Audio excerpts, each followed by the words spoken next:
Right, let's jump straight into this explainer. Today, we're unpacking a really simple habit that literally takes just 60 seconds a day, but has this profound ability to completely rewire your brain for success. Now, I know it sounds a little too good to be true, right?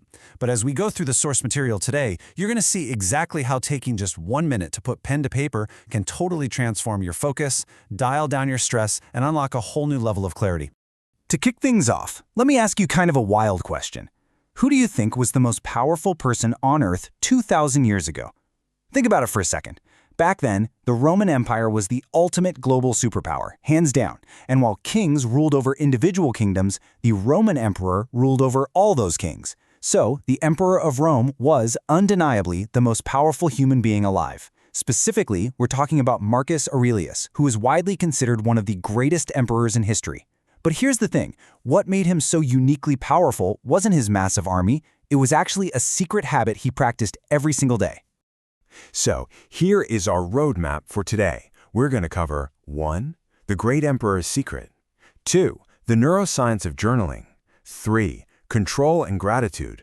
4. Awareness, Prep, and Reflection. And 5. Making journaling a habit. Starting off with Section 1, The Great Emperor's Secret, Unlocking the Mind of Marcus Aurelius. It's honestly hard to even wrap our heads around the kind of stress this guy was dealing with. I mean, Marcus Aurelius faced unimaginable challenges. He was managing multiple kingdoms, fighting constant wars, dealing with devastating floods, and, oh yeah, navigating a global pandemic. And that's just his day job. On a personal level, he endured bitter betrayals from his absolute closest inner circle and suffered the tragic, heartbreaking loss of 8 of his children.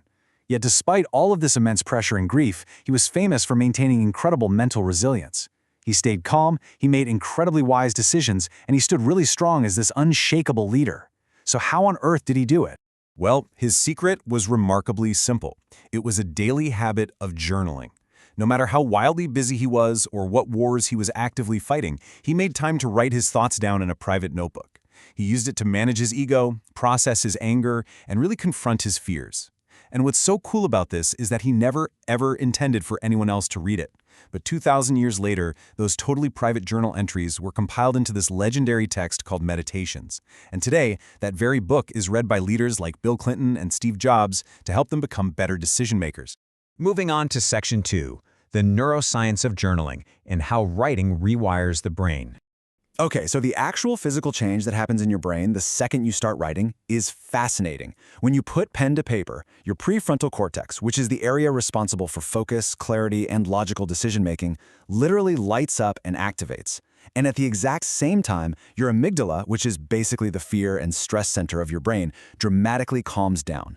By simply taking 60 seconds to write out your goals or vent your frustrations, you're literally rewiring your brain's circuitry to shift away from anxiety and right into a state of sharp, focused logic. Section 3, Control and Gratitude, or Building Your Mental Armor. When we talk about journaling for a sense of control, there is absolutely no better example than Howard Schultz. Picture this. It's the massive 2008 financial crisis, and Starbucks is literally on the brink of collapse. The stock is plummeting. Schultz returns as CEO, and every single morning, he uses his journal to ask himself one incredibly defining question. What is in my control today? He realized, hey, I can't control the global economy or the government, but I can control the quality of our coffee and the training of our staff. And that clarity led him to do something totally wild. He boldly shut down 7,000 stores for a day just to retrain everyone. People thought he had lost his mind, but that single move, which was born right from a journal entry, eventually tripled the company's valuation. We see something really similar in this incredible moment from India's history. When Dr. APJ Abdul Kalam faced the devastating failure of his first SLV rocket launch back in 1979, he didn't spiral into despair. He didn't point fingers at the weather, the government, or his team. Instead, he just went home and journaled. He wrote, "I can't control the outcome, but I can control the preparation for the next launch." By just putting that down on paper, he detached from the failure and focused entirely on his next steps. And just 1 year later, under his guidance, India successfully launched its first satellite and made global history. Now let's pivot a little bit to gratitude. This number, 25%, is an absolutely staggering stat. Dr. Robert Emmons did this scientific study where he asked one group to journal about 3 things they were grateful for every night and another group to journal about their complaints. Well, the gratitude group experienced a 25% increase in their overall happiness. I mean, they slept better, exercised more, and even visited the doctor less often. Writing down just 3 things you're grateful for literally trains your brain to scan the world for the positive. Industry titan Ratan Tata practiced this concept beautifully. He was famous for constantly writing gratitude notes. But the cool thing is, he didn't write about his massive wealth or corporate success. His gratitude was deeply focused on the people who supported his journey. As he famously said, "The day I forget the people who helped me rise is the day I start falling." Journaling your gratitude like that keeps you grounded, it keeps you humble, and deeply connected to what actually matters. All right, Section 4, Awareness, Prep, and Reflection. These are your advanced techniques for clarity. First up, let's look at the awareness method. This is all about stepping out of your own head. You know when you're caught up in a problem and you suffer from association? You're just so deep in your own emotions that you can't even see the solution? Well, journaling creates what's called dissociation. It allows you to step back and observe the problem objectively, kind of like you're giving advice to a friend. For example, back in 2014, cricket superstar Virat Kohli was going through a massive career slump. So he started journaling about his anger and his ego. By actually seeing his flaws on paper, he detached from them, realized he'd stopped enjoying the game, and used that profound self-awareness to transform himself into one of the greatest players in the world. Next is the preparation method. This is all about writing down what could go wrong before it ever happens. Take legendary Olympic swimmer Michael Phelps, for example. Before a race, he would mentally rehearse and journal his absolute worst-case scenarios. He planned exactly what he'd do if his goggles broke or filled with water. And amazingly, during the 2008 Beijing Olympics, his goggles actually did fill with water. But because he had already prepared his mind for this exact disaster on paper, he didn't panic. He just swam completely blind, counting his strokes, and still brought home the gold medal. And circling back to Marcus Aurelius, he used this exact prep method every single morning. He would literally write, "Today I will meet the selfish, the angry, the jealous." He wasn't being a pessimist. He was building emotional armor. By anticipating that he was definitely going to encounter difficult people, he made sure that when it inevitably happened, it wouldn't hijack his emotions or completely ruin his day. He prepared for the worst while hoping for the best. Then we've got the reflection method. Just look at how Benjamin Franklin completely transformed his life with this routine.